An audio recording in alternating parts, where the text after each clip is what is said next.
bénisse. Nous sommes dans la joie de nous retrouver encore ce soir autour de la table du Seigneur pour partager la nourriture spirituelle qui est la parole de Dieu. David disait, je suis dans la joie quand on nous dit, allons dans la maison de l'Éternel. Et il est écrit, un jour dans les parvis de l'Éternel dépasse les 1000 qu'on peut passer ailleurs.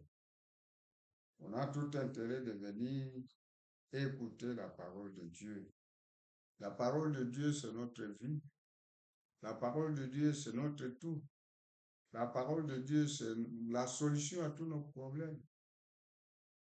C'est pourquoi nous devons aimer la parole. Cette parole, c'est Dieu sous forme des Écritures. Que le Seigneur vous bénisse. On peut prier.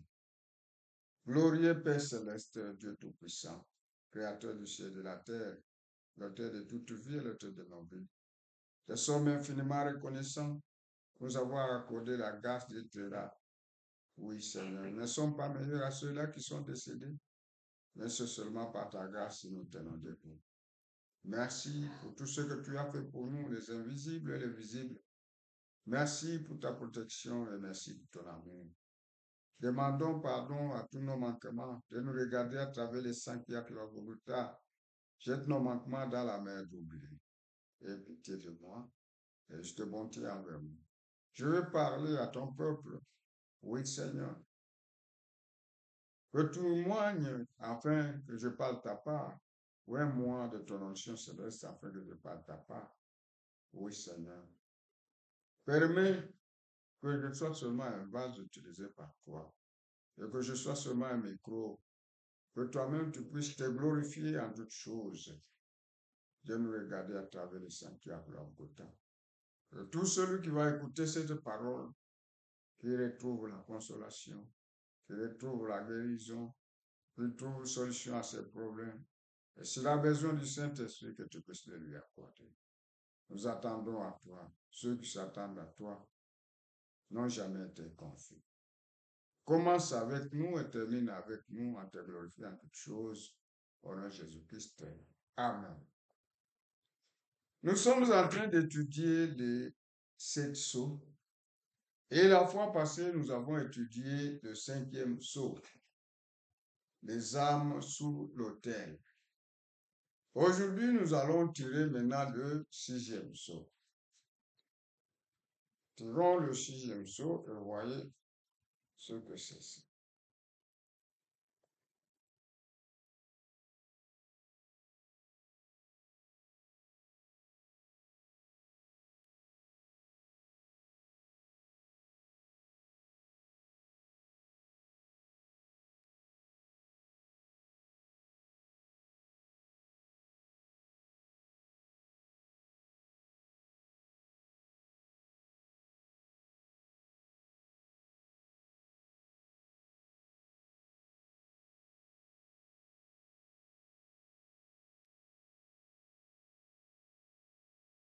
Nous tirons le 6e sceau. C'est la grande tribulation, le sceau de la grande tribulation. La grande tribulation, le sceau de la grande tribulation. Faisons maintenant le culte. Apocalypse chapitre 6, le verset 12 à 17. Et je regardais quand il ouvrit le 6e sceau, et il y eut un grand tremblement de terre. Les soleils devinrent noirs comme un sac de crin. La lune entière devint comme du sang. Et les étoiles du ciel tombèrent sur la terre, comme lorsqu'un figuier secoué par un vent violent jette ses figues vertes. Le ciel se retira comme un livre qu'on roule, et toutes les montagnes et les îles furent remuées de leur place. Les rois de la terre, les grands, les chefs militaires, les riches, les puissants, tous les esclaves et les hommes libres se cachèrent dans les cavernes et dans les rochers des montagnes. Ils disaient aux montagnes et aux rochers, tombez sur nous et cachez-nous devant la face de celui qui est assis sur le trône et devant la colère de l'année. Car le grand jour de sa colère est venu. Qui peut subsister? Que le Seigneur ajoute la bénédiction à la lecture de sa parole. Ici, le sceau de la grande tribulation. Donc, après l'enlèvement, Dieu va envoyer 2 prophètes en Israël. Ils vont prêcher 3 ans et demi. Après les 3 ans et demi, ces 2 prophètes seront tués. Ce sera après le seulement de 144 000. Ces 2 prophètes seront tués et ils vont rester 3 jours et demi devant la place publique. Avant, on se demandait que ça se fera comment? Avec l'Internet et la télévision, on peut voir ce qui se passe en Israël, on peut voir ce qui se passe dans le monde entier. Et on ne va pas les enterrer, tout le monde les verra. Et après 3 jours et demi, l'esprit de vie va entrer en eux et Dieu va leur dire, montez ici, ils vont monter. C'est ce qui va provoquer la grande tribulation. Et la grande tribulation, c'est après les 3 ans et demi, après le salut de 144 000. Donc la grande tribulation, c'est les 3 ans et demi qui restent ici, avant d'entrer au millénium. C'est ça la grande tribulation. Alors ici, le prophète remonte, il compare maintenant les sceaux qu'avait dit Jésus dans Matthieu 24 avec les sceaux d'ici d'Apocalypse. Allons comparer comme lui-même l'a comparé. Allons d'abord à Matthieu 24, nous allons comparer avec les sceaux ici. Allons dans Matthieu 24.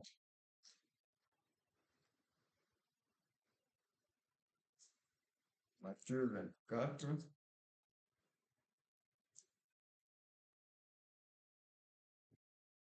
Nous allons commencer au premier verset. Nous allons comparer avec les sceaux. Apocalypse 6. Lisons dans Matthieu 24. Comme Jésus s'en allait au sortir du temple, ses disciples s'approchèrent pour lui en faire remarquer les constructions. Mais il leur dit, vous voyez tout cela, je vous le dis en vérité, il ne restera pas ici pierre sur pierre qui ne soit renversé. Il s'assit sur la montagne des Oliviers et les disciples vinrent en particulier lui faire cette question. Dites-nous, quand cela arrivera-t-il? Et quel sera le signe de ton avènement et de la fin du monde? 3 questions ont été posées à Jésus-Christ. Et ces 3 questions se sont passées le mardi 4 avril l'an 30. Le prophète donne même la date, mardi 4 avril l'an 30. Alors, les deux premiers versets ici, les 2 premiers versets se sont passés les après-midi. Et le 3e verset, c'était le soir, quand il est monté dans la soirée, quand il est monté à la montagne des Oliviers. Alors, à la montagne des Oliviers, maintenant les disciples sont venus en particulier pour lui poser la question. Alors, 3 questions ont été posées. Et on lui dit, il s'assure, on lit l'Écriture, il s'assure sur la montagne des Oliviers. Et les disciples vinrent en particulier lui faire cette question. Dis-nous quand cela arrivera-t-il? C'est que dis-nous quand est-ce qu'il ne restera pas pierre sur pierre qui ne soit pas renversé? Ça, c'est la première question. Et quel sera le signe de ton avènement? La deuxième question. et de la fin du monde? La troisième question. Alors Jésus a commencé à répondre à ces questions. Quand il répondait à ces questions, il déroulait les sceaux. Maintenant, le prophète dit, beaucoup de gens mettent ce chapitre à une période, à une certaine période. Or, non, ce n'est pas comme ça. C'est là que beaucoup font d'erreurs. Pendant que Jésus répondait aux questions. Et quand il répondait aux questions, les trois questions posées, il déroulait les sceaux. C'est ainsi que nous allons comparer les sceaux. Vous verrez que c'est vraiment merveilleux. Prenons le premier sceau. Le premier sceau ici, que c'est je dis, nous allons les comparer avec les premiers sceaux d'Apocalypse 6, là, et avec les sceaux d'Apocalypse. Nous prenons le premier sceau. Jésus leur répondit, prenez garde que personne ne vous séduise, car plusieurs viendront sous mon nom, disant, c'est moi qui suis le Christ, et ils séduiront beaucoup de gens. Vous voyez, il y a ici des faux Christ, des antichrists, des antichrists. Mais il y a un antichrist principal que nous sommes en train d'étudier là-bas. Tout celui qui est contre la parole est antichrist. Tout celui qui est contre la parole est antichrist. Vous voyez, ces gens ici, ils viennent disant qu'ils sont des Christ, mais pourtant ils ne sont pas des Christ. La séduction, vous voyez, c'est une séduction. Ce sont des faux Christ. Alors, quand nous allons au chapitre 6, quand on ouvre le premier sceau, chapitre 6, nous lisons le verset 1 et 2. Je regardais quand l'agneau ouvrit un de sept sceaux, et j'entendis l'un des quatre êtres vivants qui disait comme d'une voix de tonnerre, viens. Et David dit, viens et vois. J'ai regardé et voici parut un cheval blanc. Celui qui le montait avait un arc et une couronne lui fut donnée, et il partit en vainqueur et enfin. En étudiant, nous avons dit, sur le cheval blanc, c'est l'Antichrist. Il est venu sur le blanc, comme Jésus. Donc, il s'est caché. Donc, et beaucoup de gens, à ce point ici, ils ont de la confusion. Ils pensent que c'est Jésus. Oh, ce n'est pas Jésus, c'est l'Antichrist. Ouais. Le premier sceau aussi, là-bas, Jésus parle des antichrists, de la séduction. Celui-ci aussi, c'est un antichrist. Il séduit. Il se passe pour Christ, en cheval blanc, comme quelqu'un qui n'a pas de problème. C'est l'antichrist. Vous voyez. Jésus a parlé aussi du premier sceau, et ici, vous voyez aussi l'antichrist. Allons maintenant au deuxième sceau. Le deuxième sceau, nous prenons le verset 6. Vous entendrez parler des guerres et des bruits des guerres. Gardez-vous d'être troublés, car il faut que ces choses arrivent. Mais ce ne sera pas encore la fin. Des guerres, la tuerie, vous voyez, la tuerie.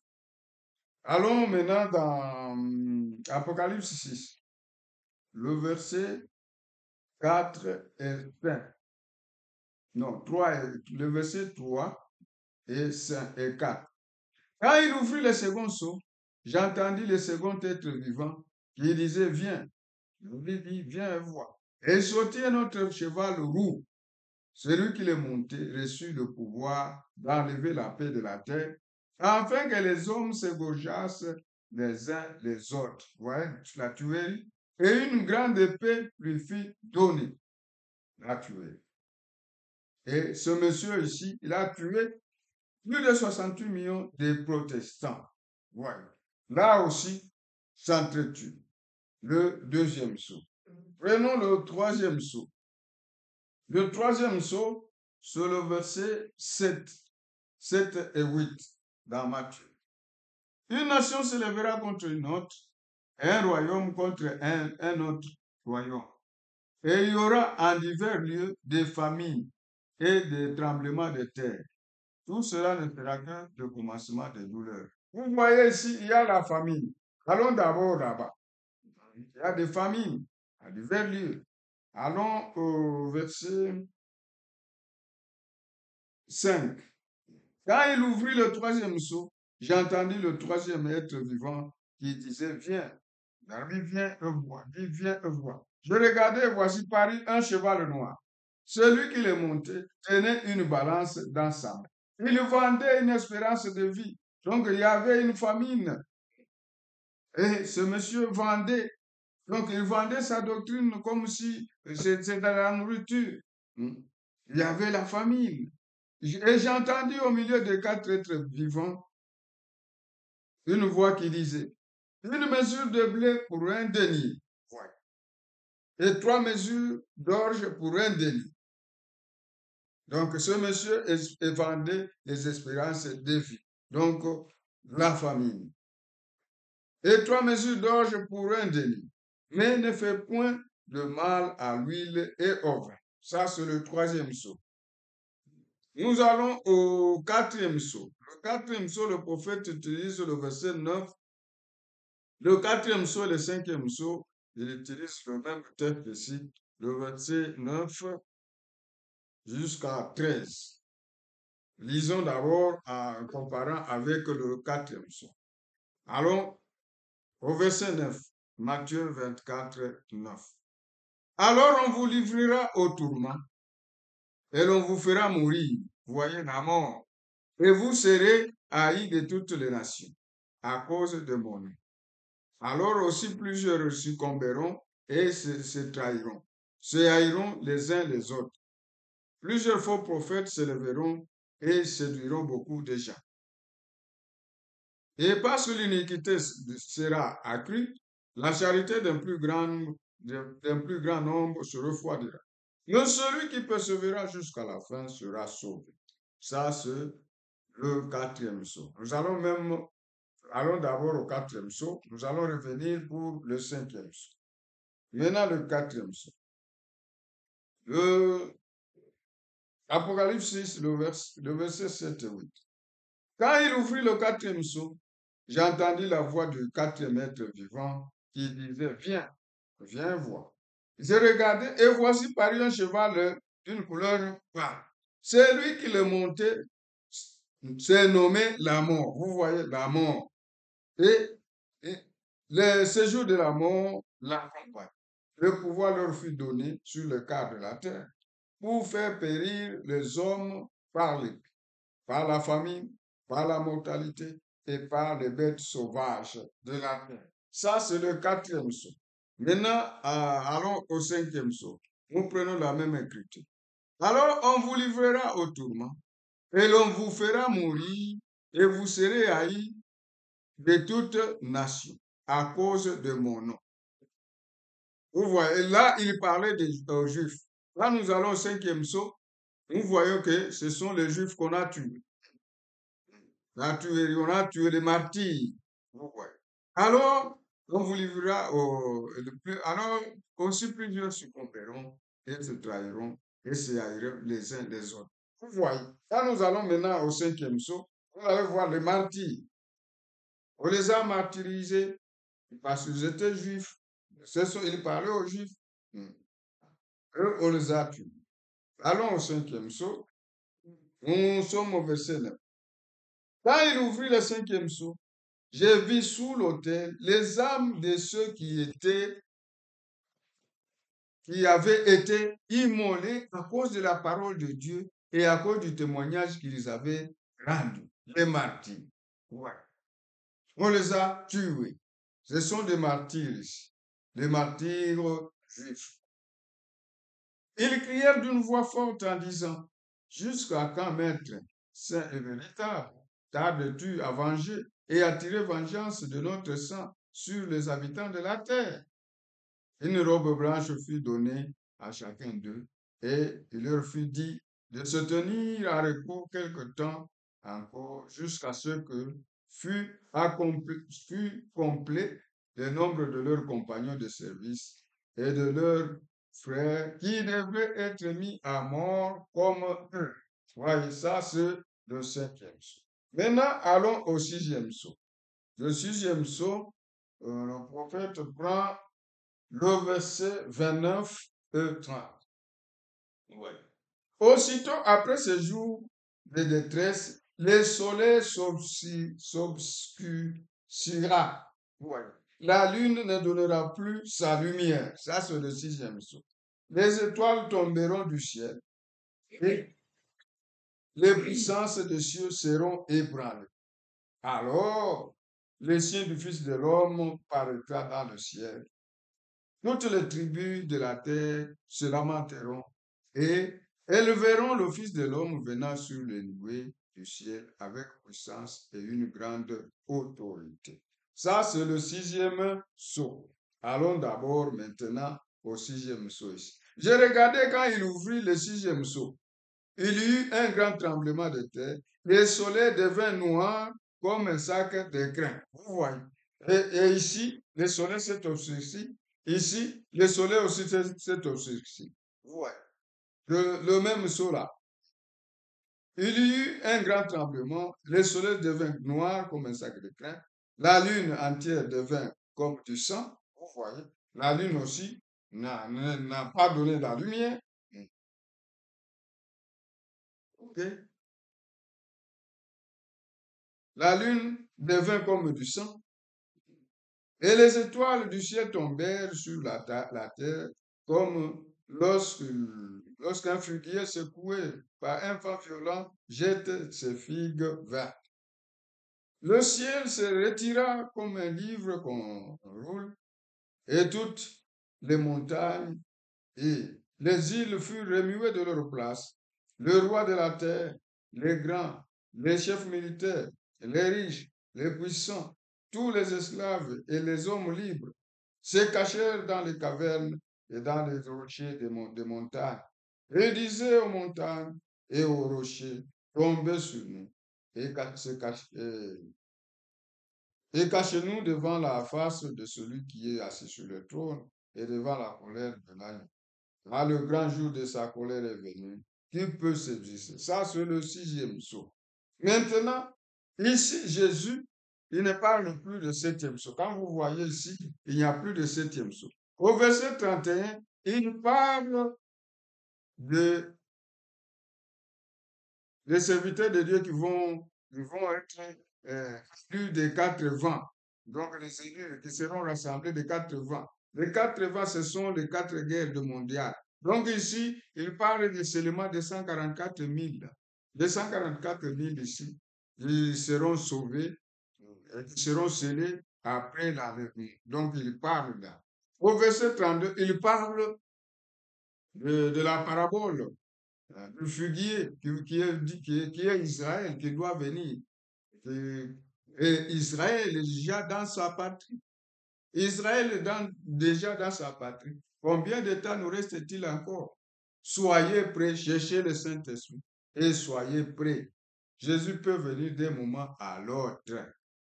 Venez à Jésus-Christ. Si tu n'as pas encore cru Jésus-Christ, croyez au Seigneur Jésus-Christ. Vous serez sauvés et vous serez baptisés du Saint-Esprit et vous allez partir. Vous voyez. Ici, il n'a pas parlé du septième saut. Quand nous allons à parler du septième saut, vous allez voir aussi que Jean, on lui a interdit d'écrire quelque chose du septième saut. C'est pourquoi vous allez trouver quelque part, on dit, Jésus a parlé des 6 premiers sauts, mais il a omis le septième, tout comme Jean aussi, en parlant de quand on lui a donné la révélation du septième saut. Jean aussi va parler des 6 premiers sauts, mais le sixième saut, ça sera un silence. Donc, il va mettre à part, il a omis le septième saut. Vous allez voir des déclarations pareilles. Maintenant, n'oubliez pas que nous sommes toujours dans le combat. D'un côté, nous avons Dieu et son camp, et de l'autre côté, nous avons le diable et son camp. Et ça a toujours été pareil. Ça a toujours été pareil. Quand nous allons en Éden, pas seulement en Éden, en Genèse, il y avait Abel de Dieu et Caïn de Satan. Toujours comme ça. Abel de Dieu, Caïn de Satan. Quand nous allons dans Genèse, au temps de Noé, dans l'arche de Noé, il y avait le corbeau et la colombe. Quand nous arrivons au temps de Jésus, il y avait Jésus et Judas. Et les deux sont morts presque au même moment. Mais Jésus, lui, est ressuscité et Judas est resté dans la tombe. C'est toujours pareil. C'est pourquoi quand nous allons dans ce que nous sommes en train d'étudier, quand nous allons au premier saut, nous avons les lions là-bas contre le cheval blanc. Nous allons là-bas, le veau, donc le lion du côté de Dieu, le cheval blanc du côté du diable. Quand nous allons au deuxième saut, le veau du côté de Dieu, ou le bœuf du côté de Dieu, et le cheval roux du côté du diable. Quand nous allons au troisième saut, nous avons l'homme du côté de Dieu, et le cheval noir du côté du diable. Quand nous allons à la Odyssée où nous sommes, nous voyons là c'est l'aigle et là-bas c'est cheval pas. Vous voyez, c'est toujours comme ça. Même dans l'église, les enfants du diable ne manquent pas. Ils sont toujours là. Ils seront là jusqu'au retour de Jésus-Christ. Ouais. Et puis, nous avons vu que les 4 sceaux couvrent le 7 âges de l'église, et puis ça sera la venue. Alors, normalement, la grande tribulation devrait commencer juste après l'enlèvement.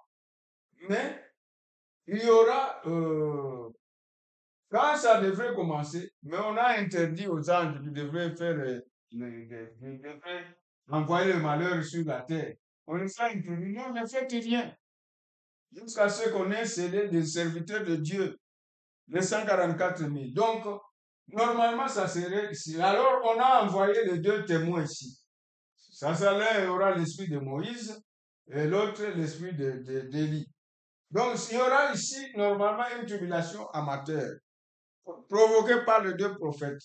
Si quelqu'un le fait le mal, il ferme le ciel. Si quelqu'un, il faut que, donc, eux vont commencer à frapper la terre. Nous pouvons, d'abord, si on va en Apocalypse 11, vous allez voir ce que eux vont faire. Ici, il y aura une tribulation amateur. Donc, ce sont les 2 prophètes qui vont frapper. Maintenant, après le serment de 144 000, maintenant, tout Israël est sauvé. Maintenant, la grande tribulation va commencer. Donc, la grande tribulation va commencer ici. Après les 3 ans et demi, pour les derniers 3 ans et demi. Et donc, d'abord, dans Apocalypse 11, et je donnerai à mes 2 témoins le pouvoir de prophétiser revêtus de sac pendant 1260 jours. 1260 jours, ça fait le premier 3 ans et demi. 3 ans et demi ici. Ce sont des oliviers et les 2 chandeliers qui se tiennent devant le Seigneur de la terre. Si quelqu'un veut leur faire du mal, du feu sort de leur bouche et dévore les ennemis. Vous voyez, ils vont commencer. Si quelqu'un leur fait du mal, le feu sort de leur bouche. Vous dévorez les ennemis. Donc, ils vont commencer à frapper. Quand on leur fait du mal, ils le frappent. Et dévorent leurs ennemis. Et si quelqu'un veut leur faire du mal, il faut qu'ils soient tués de cette manière.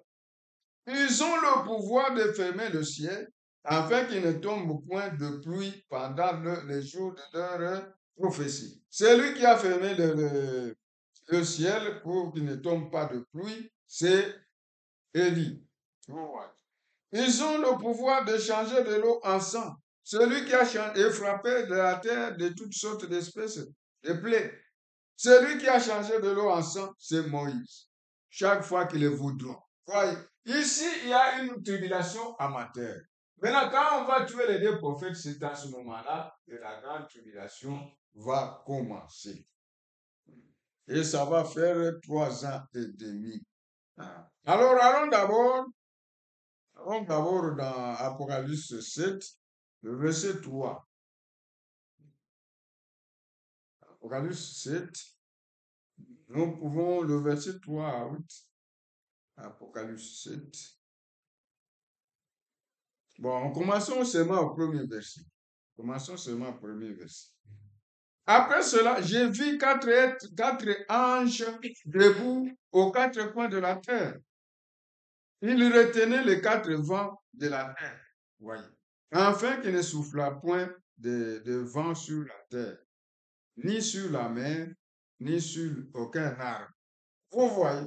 Donc ici, le prophète, pour les 144 000, le prophète parle de Matthieu 24, 31. Vous voyez que là aussi on parle de vent. Ici aussi on parle de quatre vents. Les quatre vents, ce sont les grandes guerres mondiales, quatre guerres mondiales. Donc ici sur la terre, il y aura quatre guerres mondiales. La première guerre mondiale, c'était 18, si c'est quoi? 14-18. C'est ça la première guerre. La deuxième guerre, c'était 40-45. Et la troisième guerre, ça sera la guerre d'Armageddon, avant d'entrer au millénium, après la grande tribulation. Et la dernière guerre, ça sera Gog et Magog, à la fin, avant d'entrer en éternité. Maintenant, nous attendons la troisième guerre. La troisième guerre déjà se prépare.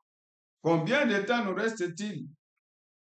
Ce que nous commençons à voir les signes déjà de la troisième guerre mondiale. Préparons-nous, Jésus vient bientôt. Voyez. Et afin que ne souffle point de vent sur la terre, ni sur de la mer, ni sur aucun arbre. Et j'ai vu un autre ange qui montait du côté du soleil levant et qui tenait le sceau du Dieu vivant. Il criait d'une voix forte aux quatre anges à qui il avait été donné de faire du mal à la terre et à la mer. Et il dit, ne faites point de mal à la terre, ni à la mer, ni aux arbres, jusqu'à ce que nous ayons marqué du sceau les fronts des serviteurs de Dieu. Voilà. Les fronts des serviteurs de Dieu, ce sont les Israélites. Ce seront les 144 frères. Et j'ai entendu le nombre de ceux qui avaient été marqués du sceau. 144 000 de toutes les tribus des fils d'Israël. De la maison de Juda, 12 000 marqués du sceau. La tribu de Ruben, 12 000. De la tribu de Gad, 12 000. De la tribu d'Azer, 12 000. De la tribu de Nephtali, 12 000. De la tribu de Manassé, 12 000. De la tribu de Siméon, 12 000. De la tribu de Lévi, 12 000. De la tribu d'Issachar, 12 000. De la tribu de Zabulon, 12 000. De la tribu de Joseph, 12 000. De la tribu de Benjamin, 12 000 marqués de sceau. Maintenant, toi, témoin de Jéhovah, tu te places parmi les 144 000. De quelle tribu appartiens-tu? C'est si on a cité les tribus des fils d'Israël. Toi, tu te dis aussi que tu es du 144. Tu appartiens à quelle tribu? Vous voyez que ce sont des bobards. Sortez de ces choses. Abandonnez ces choses. Ça, 144 ne concerne que Israël. Vous voyez. On a dit, ne faites pas de mal à la terre jusqu'à ce que on scelle les serviteurs de Dieu. Alors, on les scelle ici. Donc ici, c'est seulement une tribulation amateur. Maintenant, ici,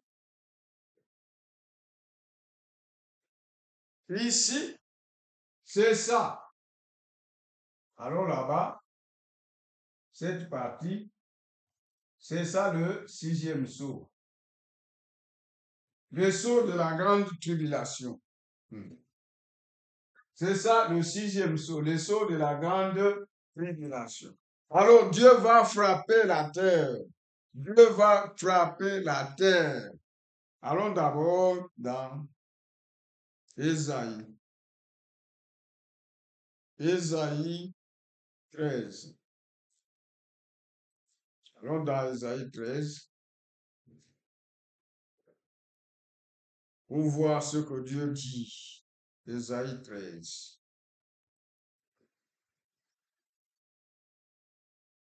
Au verset 6. Gémissez car le jour de l'Éternel est proche. Il vient comme un ravage du Tout-Puissant.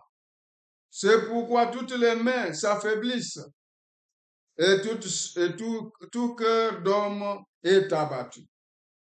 Ils sont frappés d'épouvante, les spasmes et les douleurs les saisissent. Ils s'étonnent comme une femme en travail. Ils se regardent les uns les autres avec stupeur. Leurs visages sont en flammes.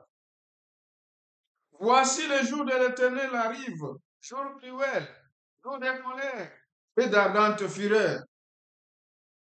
Il réduira la terre en solitude et exterminera les pécheurs. Oui. Car les étoiles des cieux et leurs axes ne feront plus briller leur lumière. Le soleil s'obscurcira, voyez encore, et sont levés. Et la lune ne fera plus luire sa clarté. Je punirai le monde pour sa malice. Dieu punira le monde pour sa malice. Et les enfants de Dieu sont très malins. Les enfants de Dieu sont malins comme leur père. Les enfants de Dieu ne sont pas malins. C'est pourquoi, même dans les affaires, ne faites pas des affaires avec les enfants du diable. On va vous cribler. Vous allez pleurer. Les enfants du diable sont toujours au milieu de nous. Voyez. Avant de faire l'affaire, examinez correctement et convenablement. Sinon, vous allez pleurer. Les enfants du diable sont malins. Et Dieu punira le monde pour sa malice. Les méchants et les méchants pour leur iniquité. Dieu va punir les méchants pour leur iniquité. Je ferai cesser l'orgueil des hautains et j'abattrai l'arrogance du tyran. Je rendrai les hommes plus rares que leur faim. Vous voyez. Je les rendrai plus rares que l'or d'Ophir. C'est pourquoi j'ébranlerai les cieux et la terre sera secouée sur sa base. Vous voyez. Par la colère de l'Éternel des armées, au jour de son ardente fureur. Vous voyez. Alors Dieu punira la terre. Il va frapper, il va frapper, il va frapper. Et ça sera terrible. Ça sera terrible. La grande tribulation, ça sera terrible. Et ça, c'est le 6e saut. Ça sera après avoir scellé les 144 000 et que les 2 prophètes qui seront tués vont encore monter là-bas.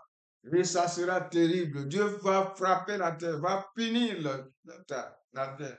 Tous ceux-là qui se sont plu à faire du mal, à marcher zigzag, seront punis ce temps-là. Le monde sera puni pour sa malice. Et les méchants seront punis. Tous ceux-là qui vont se réjouir à suivre la bête seront punis. Vous voyez. Donc ici, après l'enlèvement, ici, après l'enlèvement, les enfants de Dieu vont partir. Mais le diable va s'incarner à ce monsieur ici que nous avons étudié. Il va s'incarner là et il sera la bête. Il va faire la guerre. Et du côté d'Israël, ce monsieur, après l'enlèvement, il va faire une alliance d'une semaine. Maintenant, après la prédication de ces 2 témoins, tout Israël sera sauvé. Tout Israël reconnaîtra que ce monsieur, ce pape, c'est un antichrist. C'est à ce moment-là qu'on va briser l'alliance. Il va tuer les 2 prophètes. Les 144 000 seront tués après la grande tribulation. Il va encore tuer. Il va tuer les vierges folles. Il va tuer aussi les 144. Et après, ils vont ressusciter pour entrer au millénium. Donc, au millénium, il y aura la grande folle sera aussi au millénium. Il va ressusciter. C'est pourquoi fouillez la colère à venir du Seigneur. Croyez au Seigneur Jésus-Christ. Tout celui qui se plaît à faire du mal À ce temps-là, il pleurera. Il cherchera où se cacher. Que le Seigneur vous bénisse. On va continuer prochainement. Qu'il vous bénisse richement. Que celui qui a des oreilles écoute, qu'il se prépare, qu'il vienne au Seigneur Jésus-Christ, qu'il croie au Seigneur Jésus-Christ, il sera sauvé, il aura le Saint-Esprit et il va partir pour l'enlèvement. Nous allons au ciel pour fêter. Et là, au ciel, on va faire au moins 7 ans. On fera 7 ans là-bas. Et après, on rentrera sur cette terre. Que le Seigneur vous bénisse. C'est ça le 6e saut. Et ça va prendre 3 ans et demi. Que le Seigneur vous bénisse.